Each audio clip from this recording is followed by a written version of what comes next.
আজকের সমাজের একটা অবস্থা হলো, সবাই পরিবর্তন চায়, সবাই পরিবারের পরিবর্তন চায়, সমাজের পরিবর্তন চায়, রাষ্ট্রের পরিবর্তন চায়, কিন্তু নিজে পরিবর্তন হতে চাই না। ঠিক না বেটি? আমি চাই যে আমার সমাজটা ভালো হয়ে যাক, সমাজটা সুদমুক্ত হয়ে যাক, ঘুষমুক্ত হয়ে যাক, দুর্নীতি মুক্ত হয়ে যাক, কিন্তু আমার মধ্যে সবগুলো আছে, আমারটা ছাড়বো না, অন্যরা ছেড়ে দাও। এটা কি পশ্চিমকালে সম্ভব? আমি চাই আমার সন্তান ভালো হোক, আমার সন্তান নামাজি হোক, আমার সন্তান পরহেজগার হোক, আমার সন্তান আল্লাহওয়ালা হোক, কিন্তু নিজে নামাজ পড়ি না, নিজে আল্লাহওয়ালা হই না, নিজে আল্লাহর পথে চলি না, নিজে রাসূলের পথে চলি না, কিন্তু সন্তানের জন্য চাহিদা সন্তান ভালো হয়ে যাক, সন্তান ভালো হয়ে যাক, নিজেকেও ভালো পথে চলতে হবে, এই সন্তানকে ভালো পথে চালাবার চেষ্টা করতে হবে।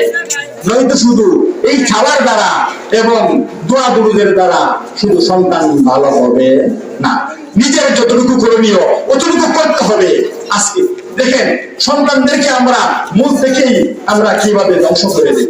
আল্লাহ পাক এক আয়াতের মধ্যে বলেন, ওয়াল্লাহু আখরাজাকুম মিন বুতুনি উম্মাহাতিকুম লা তা'লামুনা শাইআ ওয়া জা'আলা লাকুমুস সামা'a ওয়াল আবসারা ওয়াল আফইদা লাআল্লাকুম তাশকুরুন। والله أخرجكم من بطون أمهاتكم لا تعلمون شيئا। আল্লাহ বলেন এমন ভাবে আমি তোমাদেরকে দুনিয়াতে প্রেরণ করলাম তোমরা কিছুই জানতে না। সন্তান যখন মায়ের গর্ভ থেকে দুনিয়াতে আসে তখন কি কিছু জানতো? কিছু কথা বলতে পারতো? নিজে খাবারের কথাটাও বলতে পারতো না। আল্লাহ বলেন এমন অবস্থায় দুনিয়াতে তোমাকে প্রেরণ করলাম, এটা আমি আল্লাহর দয়া। আখরাজাকুম মিন বুতুনি উম্মাহাতিকুম লা তা'লামুনা শাইআ, তুমি কিছুই জানো না, তোমাকে জানার জন্য দিয়েছি কি ওয়া জা'আলা লাকুমুস সামা'a ওয়াল আবসারা ওয়াল আফইদা, তোমাদেরকে জ্ঞান অর্জনের জন্য কান দিয়েছি, চোখ দিয়েছি, অন্তর দিয়েছি। কানের দ্বারা যা শুনে তাও সন্তান শিখে, চোখের দ্বারা যা দেখে তাও সন্তান শিখে, এবং সে তার আকল দ্বারাও সে শিক্ষা গ্রহণ করে, অন্তরের দ্বারাও সে উপলব্ধি সে করে। নয়তো বলেন তো দেখি, একজন সন্তান 1.5 বছরের 1 বছরের একজন সন্তান আব্বা আম্মা ডাকে না? কোন স্কুলে পড়ে আইছে? আব্বা ডাকা, আম্মা ডাকা, দাদা দাদু ডাকা, কোন স্কুলে পড়ে আইছে? কিছুই তো জানতো না। একটা কান্নার আওয়াজ ছাড়া কিছুই জানতো না। আর মায়ের অন্তরের মধ্যে আল্লাহ তাআলা এমন বুঝ ঢেলে দিয়েছে, মা কখন প্রস্রাব করে দিয়েছে, জায়গা ঠান্ডা হয়ে গেছে, বিছানা ঠান্ডা হয়ে গেছে, এই জন্য কাঁদতেছে, মা তাও বুঝে দৌড়াইয়া বিছানা পাল্টাইয়া দেয়। কখন ক্ষুধার যন্ত্রণায় কাঁদে তখনও মা বুঝে, তখন তাকে খাবার পরিবেশন করে, তাকে দুধ খাইয়ে তার ক্ষুধা নিবারণ করে। কখন সে অসুস্থতার জন্য কাঁদে মা সেটাও বুঝে, তখন সে মা তাকে সেই অসুস্থতা থেকে নিরাময়ের জন্য তাকে ঔষধ খাওয়ায়, তাকে চিকিৎসা করায়। এক কান্নার আওয়াজ তার কিছু জানতো না, কিন্তু আল্লাহ তাআলা তার কানের মধ্যে শিক্ষার একটা উপকরণ দিয়েছেন, সে যা শুনে সে তা শিখে। তার দাদু কোলে নিয়ে যখন তার বাবা আসে তখন বলে, এই যে তোমার আব্বু আসছে, আব্বু আব্বু আব্বু বলে, বাবা কোলে নিয়ে আব্বু আব্বু বলে, মা কোলে নিয়ে আম্মু আম্মু বলে। কানে শুনতেছে, অন্তর দ্বারা বুঝতেছে, চোখ দ্বারা দেখতেছে, সে চোখ দ্বারা দেখে বুঝতেছে সে আমার বাবা, তাকে কান দ্বারা শুনে সে বুঝতেছে তাকে আমার বাবা ডাকতে হবে, সে অন্তর দ্বারা উপলব্ধি করতেছে আমার চাচাকে বাবা ডাকা যাবে না, বাবাকেই বাবা ডাকতে হবে। আল্লাহু আকবার বলে। আল্লাহ কত বড় ক্ষুদ্র! নয়তো বাবা এবং চাচা দেখতে তো একই রকম, কিন্তু এই 1.5 বছরের সন্তানটা বাবা এবং চাচার মধ্যে পার্থক্য কিভাবে করে? চাচা ঘরে আসলে বাবা ডাকে না, বাবা ঘরে আসলেই বাবা ডাকে। চাচিকে মা ডাকে না, মার কোলে উঠলেই মাকেই মা ডাকে। দাদিকেই দাদি ডাকে, পাশের ঘরের অন্য কোনো মহিলাকে দাদু ডাকে না। এই শিক্ষাটা খেয়ে দিয়েছেন, জোরে বলেন খেয়ে দিয়েছেন। আল্লাহ বলেন আমি যে এই শিক্ষাটা দিয়েছি, এখান থেকে আমাদের শিক্ষণীয় বিষয় হলো, এখান থেকে মা বোন যারা আমার ওয়াজ শুনছেন আমি তাদেরকে অনুরোধ করব, ওয়াজের এই পয়েন্টটা আপনারা মনোযোগ সহকারে শ্রবণ করবেন। পুরুষরা তো এখানে শুনছেন, মা বোনদেরকে অনুরোধ করবো এই পয়েন্টটা আপনারা গুরুত্ব সহকারে শ্রবণ করবেন। একজন নবজাতক বাচ্চা আপনাকে যেভাবে মা ডাকা শিখলো, আপনি আম্মু আম্মু বলেছেন বিদায়, আপনি আব্বা আব্বা বলেছেন বিদায়, আব্বা ডাকা শিখলো। ওই সন্তানের সামনে যখন আপনি মিথ্যা বলবেন, সন্তান মিথ্যা বলা শিখবে। ওই সন্তানের সামনে যখন আপনি খারাপ কাজ করবেন, ওই সন্তান তখন খারাপ কাজ শিখবে। ওই সন্তানকে খুলে নিয়ে যখন আপনি এই সিরিয়াল দেখবেন, টিভি ছেড়ে দিয়ে বেহাপনা ছায়াছবি দেখবেন, ওই সন্তান এটা শিখবে। ওই সন্তানকে খুলে নিয়ে কাউকে যখন ধোঁকা দিবেন, ওই সন্তান মানুষকে ধোঁকা দেওয়া শিখবে। ঠিক কিনা বেটি? শুধু তাই নয়, একজন মহিলা তার গর্ভে সন্তান আসার পর ওই মহিলা যে আমল করে, ওই আমলের প্রভাব পড়ে ওই সন্তানের উপর। যেহেতু কথিত আছে না, আব্দুল কাদের জিলানী রহমতুল্লাহ আলাইহি তার মায়ের উদর থেকে 18 পারা কোরআন মুখস্থ করে দুনিয়াতে এসেছিলেন। সুবহানাল্লাহ বলে। কেন? মা সকালেও কোরআন পড়তেন, বিকালেও কোরআন পড়তেন, সবসময় কোরআন তেলাওয়াত করতেন। এর প্রভাবে প্রভাবিত হয়ে সন্তান মায়ের উদরে আল্লাহর কালাম মুখস্থ করে ফেলেছিলেন। বলেন সুবহানাল্লাহ। এবার কোন মহিলা যদি তার গর্ভে সন্তান আসার পর সে যদি কোরআন তেলাওয়াত করে, ওই সন্তানটা কোরআনের প্রভাবে ভালো সন্তান হবে। কোন মহিলার গর্ভে সন্তান আসার পর সে যখন নামাজ পড়বে, ওই নামাজের প্রভাবে ওই সন্তানটা ভালো হবে। ওই মহিলা যদি নামাজ রোজা রাখে, না ওই রোজার প্রভাবে সন্তানটা ভালো হবে। তাসবিহ তাহলিল করবে, ওই প্রভাবে সন্তানটা ভালো হবে। মা যত গর্ভধারণী অবস্থায় যত নেক কাজ করবে, শত নেক কাজের প্রভাবে ওই সন্তানটা নেককার হবে। আর যত গুনাহের কাজ করবে, ওই গুনাহের প্রভাবে ওই সন্তানটা গুনাহগার হবে। ওটা মায়ের গর্ভ থেকে শুরু হয়ে যায়। কিন্তু আজকে আমাদের মহিলারা, অধিকাংশ মহিলাদের যে অবস্থা, বাচ্চা গর্ভে আসার পর সময় পাস করার জন্য টিভি দেখে, সময় পাস করার জন্য খেলাধুলা করে। গ্রামে যে না থাকলেও শহরে যে বেশি আছে, সময় পাস করার জন্য অনেক কিছু করে। কিন্তু এই সময়টা যদি কোন আল্লাহর বান্দারা যদি নেক কাজ করে, তাহলে ওই সন্তান তারপর এই নেক কাজের প্রভাবে প্রভাবিত হয়ে ওই সন্তানটা ভালো হবে। এই সন্তান দেখেন আল্লাহ তাআলা বলতেছেন, এই যে তোমাদেরকে আমি কান দিলাম শিখার জন্য, চুপ দিলাম শিখার জন্য, শুধু আম্মু আর আব্বু শিখার জন্য না, সবকিছু শিখার জন্য? আমি আপনাদেরকে একটা গল্প শোনাই, সত্যি গল্প, মিথ্যা না। আমার এক বন্ধু, তিনি বাড়ি থেকে অনেক দূরে বাসা নিয়ে থাকে। পরিবারে শুধুমাত্র একজন মেয়ে সন্তান। মেয়ে সন্তানের বয়স তখন 1.5 বছর আনুমানিক। একদিন খাবার টেবিলে বসলেন, ওই সন্তানের মা বাবা আর সন্তান। বাচ্চারা অনেক সময় এটা খাবো না, সেটা খাবো না, এমনটা করে না, এমনটা করতেছে না, এটা খাবো না, প্লেট চুলে ফেলে দিয়েছে।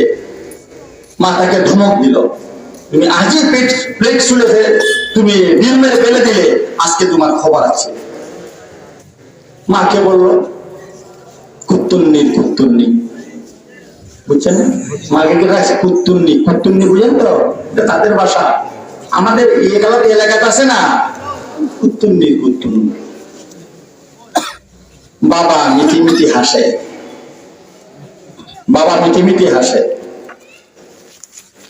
বাবার হাসি দেখে মার মনটা একটু খারাপ হয়ে গেছে। বলতেছে, রাখো, লাঠি নিয়ে আসি, তোমাকে আজকে শায়েস্তা করতে হবে।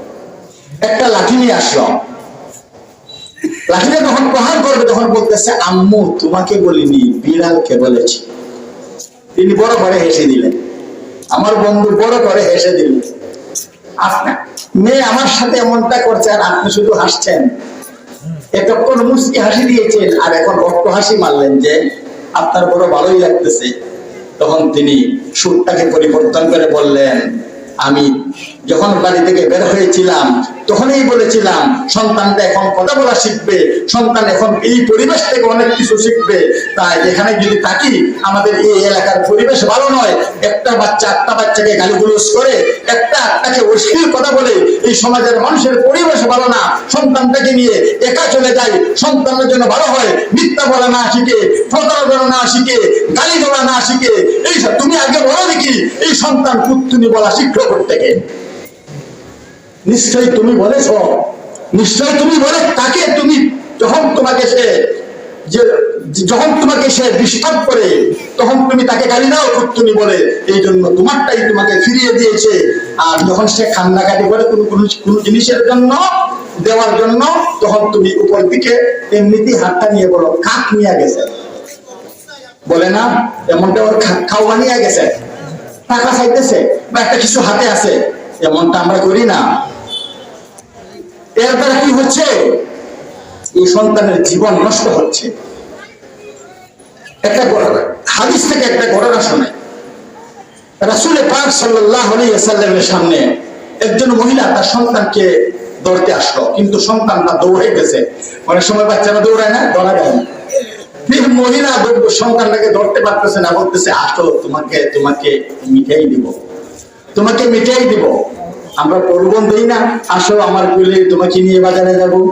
আদরের বাগনা আসছে, আদরের ভাতিজা, নিজের ঔরসটার সন্তান, আসো আমার কোলে, তোমাকে নিয়ে দোকানে যাব, বলি না। কিন্তু পরে করি কি, ওই ঘরের আঙ্গিনা একটু ঘুরে আবার ঘরে চলে যাই। দোকানে গেলাম, বাজারে গেলাম না। দেখেন ওই মহিলাটা এইভাবে নবীর সামনে দৌড়তে আসলো। নবী জিজ্ঞেস করলেন, এ মহিলা এদিকে আসো, তুমি তোমার সন্তানকে ধরার জন্য যে তুমি হাত দেখিয়ে বলতেছো তোমাকে মিঠাই দিব, তুমি তোমার সন্তানকে কি দিবে বলো তো দেখি, তোমার হাতে কি আছে? মহিলা বললো, ইয়া রাসূলুল্লাহ, আমার হাতে একটা খেজুর আছে, এই খেজুরটা তাকে দেব। নবী বললেন, হে আল্লাহর বান্দী শোনো, যদি তোমার হাতে খেজুর না থাকতো, তাকে দেওয়ার মতো কিছু না থাকতো, শুধুমাত্র তাকে প্রলোভন দিয়ে ধরার জন্যই তুমি এমন কৌশল করতে, তাহলে আল্লাহ তোমার আমলনামার মধ্যে আল্লাহর ফেরেশতা কবিরার গুনাহ লিখে দিতেন। এটা সাধারণ মনে করছেন আপনারা? যে আমরা যে সন্তানদেরকে কুলে উঠিয়ে বলি চলো তোমাকে নিয়ে বাজারে যাব, বাজারে যাচ্ছি না, সন্তান প্রতারণা শিখছে, প্রতারণা শিখতেছে, যেভাবে আম্মা আব্বা ডাকা শিখেছে, যেভাবে চুকের দ্বারা আজ করতে পেরেছে, ও আমার বাবা, আমার চাচাকে বাবা ডাকা যাবে না, আপনি যা বলবেন যা করবেন সবকিছু ওই সন্তানের অন্তরের মধ্যে খুদাই খোদা ফাদরের মতো সে খুদাই হচ্ছে, এইগুলা তার অন্তরের মধ্যে বসছে। এরপরে বড় হয়ে দেখা যায় সন্তানকে আর ভালো বানানো যায় না। সন্তানকে তো নষ্টই করলাম আমরা, এবার ভালো হবে কিভাবে? এবার দেখেন, এক সন্তান একদিন এক মা রান্নার কাজে ব্যস্ত, বাস্তবতা সমাজের বাস্তবতা ধরে তুলছি, রান্নার কাজে ব্যস্ত, ছোট একটা বাচ্চা ডিস্টার্ব করতেছে, বলতেছে গিয়ে দেখো তোমার নানা আসছে, তোমার নানা আসছে, এভাবে বলে না মহিলারা, পুরুষরাও বলে, এভাবে বলে না, গিয়ে দেখো তোমার নানা আসছে, অর্থাৎ একটু দূরে যান, বাহিরে যান, আমি আমার কাজটা করে গেলে। কিন্তু আসলে নানা আসে না, বাড়ির গেইটে গেল, গিয়ে আরেক খেলা এসে মতো বাচ্চারা তো যেখানে যায় সেখানেই খেলাধুলা শুরু করে দেয়, সেখানে গেছিল, কিছুক্ষণ পরে আবার ঘরে চলে আসলো। ওইভাবে বাচ্চাদেরকে প্রায় সময় বলে থাকে। আরেকদিন ওই সন্তান তার মাকে বলতেছে, আম্মু নানা আসছেন, নানা আসছেন। এবার মা দূরে ঘরের দরজার সামনে আসলো, আসা দেখে কই বাবা তো আসতো না। এখন সন্তান কিলকিলাইয়া হাসে। এই যে দুঃখটা কে শিখাইলো? মা শিক্ষা দিয়েছে, ওই দুঃখটা মা শিক্ষা দিয়েছে। এবার মাকে দুঃখা দেয়, বাবা দুটা শিক্ষা দিয়েছে, খুলে নিয়ে বলেছিল চলো তোমাকে নিয়ে বাজারে যাব। এবার বাবাকে দুঃখা দেয় বড় হয়ে। ছোট সন্তানের সামনে যত কাজ করবেন, ভালো কাজ করবেন তো ভালো প্রভাব পড়বে। দেখবেন অনেক সন্তানরা এখনো ভালো, এখনো সব সময় কাপড় পরিধানই করে না। 1-1.5 বছরের বাচ্চা অনেক সময় ল্যাংটা থাকে, এমন হয় না? কিন্তু দেখা যায় মা সকালে কোরআন তেলাওয়াত করে, বিকালে কোরআন তেলাওয়াত করে, সকাল হইলে মা সূরা ইয়াসিন পড়ে, সন্ধ্যার পরে সূরা ওয়াকিয়া পড়ে, এশার পরে সূরা মুলক পড়ে, এভাবে কোরআন তেলাওয়াত করে। সন্তান তার মাকে দেখে, দেখবেন কিছু কিছু বাচ্চারা আছে এমনিতেই বই নিয়ে সে পড়তে শুরু করে, যেমন সে কোরআন পড়তেছে। সুবহানাল্লাহ বলে, তেমনটা হয় না? খারাপটাও আছে এই সমাজে, ভালোটাও আছে। খারাপটাও আছে, ভালোটাও আছে। কেন ওই সন্তানটা সে একটা বই হাতে নিয়ে, একটা কাগজ হাতে নিয়ে, সে তো কোনো অক্ষর জানে না, কিন্তু বাহানা ধরে সে যেন আঙ্গুল হাতায় আর কোরআন তেলাওয়াত করে, এই একটা ভাব ধরে। কেন? সে দেখে তার মা সকাল সন্ধ্যা কোরআন তেলাওয়াত করে। মা বোনরা যদি এইভাবে আমলদার হয়ে যান, সন্তান আমলদার হয়ে যাবে। বাবারা যদি সংশোধন হয়ে যান, সন্তান সংশোধন হয়ে যাবে। আর নিজে সংশোধন হবো না, বলবো আমার সন্তান আল্লাহর ওলি হয়ে যাক, এটা সম্ভব না। এটা গল্প নাই?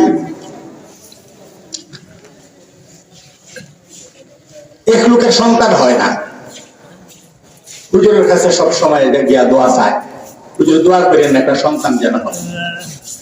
এভাবে অনেকদিন চলে গেল, বছর খানেক চলে গেল, সন্তান তো আর হচ্ছে না, সন্তানের কোনো খবরই। আরেকদিন বলতেছে, হুজুর আপনি তো দোয়া করেন ঠিকই, কিন্তু সন্তান তো হচ্ছে না। হুজুর চিন্তা করলেন হয়তো তার স্ত্রীর কোনো সমস্যা হবে। তার তো বোঝা গেছে কোনো সমস্যা নেই, যতটুকু আলোচনা তারা বোঝা গেল। তাহলে তাকে নিয়ে একটা বিয়ে করানো যায়। জিজ্ঞেস করলেন সে বিয়ে কতদিন হয়ে করেছ? সে বলল, হুজুর এখনো বিয়ে করিনি, এখনো বিয়ে করি নাই।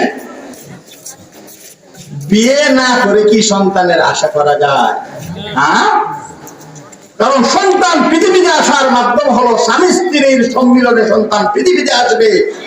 স্বামী স্ত্রী বিয়ে না করে যেভাবে দোয়ার মাধ্যমে সন্তানের আশা করা যায় না, বিয়ে না করে যেভাবে সন্তানের মুখ দেখার আশা করা যায় না, আপনি যদি ভালো না হন, আপনার চরিত্র যদি ভালো না হয়, আপনি সন্তানকে যদি সুশিক্ষায় শিক্ষিত না করুন, তাহলে শুধুমাত্র দোয়ার দ্বারা আর নিজের মনের তামান্নার দ্বারা সন্তান ভালো হবে না। তাই নিজের সন্তানদেরকে যদি মানুষ করতে হয়, তাহলে প্রথমত তাকে দ্বীনের শিক্ষা দিতে হবে। আজকে আমার এমন সন্তান আছে, বাবা মারা গেছে, সে বাবার লাশের কাছে বসবে, সেটাও ভয় করে। আরে আমরা তো এই ডিপার্টমেন্টে চাকরি করি, অনেক সময় দেখা যায় রাত 12টায় বাবা মারা গেছে, বলতেছে হুজুর আপনি একটু আসেন না, আমাদের ভয় লাগে। বাবা মারা গেছে তো আপনি একটু আসেন। আমাকে রাত 12টার সময় একজন ইমাম সাহেবকে, মুয়াজ্জিন সাহেবকে রাত 12টার সময় ডেকে নিয়ে যায় বাবার লাশের কাছে বলার জন্য। আরে কেন তোমার একজন ইমাম সাহেবকে নিতে হবে? তুমি ভয় পাচ্ছ কেন? সে লাশটা দৌত করতে পারে না। মসজিদের ইমাম সাহেবকে এসে বলে, মুয়াজ্জিন সাহেবকে এসে বলে, হুজুর আসেন না, আমার বাবার লাশটা ধুয়ে দেন। কেন? আপনার সন্তানকে আপনি শিক্ষা দিলেন না? যদি আজকে আপনার সন্তানকে শিক্ষা দিতেন, তাহলে লাশ দেওয়ার জন্য আরেকজনকে নেওয়ার প্রয়োজন ছিল না। আপনার সন্তান যে সযত্নে, যেভাবে পরিষ্কার পরিচ্ছন্ন করে আন্তরিকতার সাথে যেভাবে আপনার লাশটাকে দৌত করবে, অন্য মানুষ দৌত করবে, সঠিকভাবেই করবে, কিন্তু এত আন্তরিকতার সাথে সম্ভব না। আজকে আমরা কোথায়? আজকে জাগতিক শিক্ষার জন্য, জাগতিক শিক্ষা ইসলামে নিষিদ্ধ নয়। আপনার সন্তানকে ডাক্তার বানান, ইঞ্জিনিয়ার বানান, ডক্টর বানান, উকিল বানান, ব্যারিস্টার বানান, ইসলাম বাধা দেয়নি। ইসলাম বলেছে তুমি প্রথমে তোমার সন্তানকে কলিমা কালাম শিক্ষা দাও, ওযু গোসল শিক্ষা দাও, নামাজ রোজা শিক্ষা দাও, কোরআন তেলাওয়াত শিক্ষা দাও, পাক নামাজ শিক্ষা দাও, বৈধ অবৈধ শিক্ষা দাও। ইসলামী শিক্ষা দেওয়ার পর অথবা ইসলামী শিক্ষার পাশাপাশি তুমি জাগতিক শিক্ষা যা পারো তা পড়াও, এতে কোনো সমস্যা নেই। কিন্তু আজ আমরা দুনিয়ার পিছনে দৌড়াইয়া আমরা আখিরাতের কথা ভুলে যাচ্ছি। আর এই সন্তানকে আপনি যদি কোটি কোটি টাকা দিয়ে যান, আপনার কবরে 1 টাকারও লাভ হবে না। যদি অনুগ্রহ করে আপনার নামে একটা টাকা দেয় তাহলে পাইতেন। নবী এক হাদিসে বলেন ইয়াকুলুল ইনসান ইয়াকুলুল আবদু, হাদিসে কুদসি ইয়াকুলুল আবদু মালি মালি, মানুষ বলে আমার মাল, আমার ঘর, আমার দালান, আমার কোঠা, আমার ব্যবসা, আমার চাকরি, আমার কৃষি, আমার টাকা পয়সা, আসলে তার মাল এগুলো তো তার নয়। নবী বলে তার মাল হলো যেটা সে খেয়েছে, যেটা সে পরিধান করেছে, আর যেটা সে আল্লাহর রাস্তায় দান করেছে। যেটা খাইলো এটা তার, এখানে আর কেউ না। যেটা পরিধান করে শেষ করে দিল এটা তার, এটা আর কেউ নয়। আর যেটা আল্লাহর রাস্তায় দান করলো এটা তার, আখিরাতের জন্য সে এটা জমা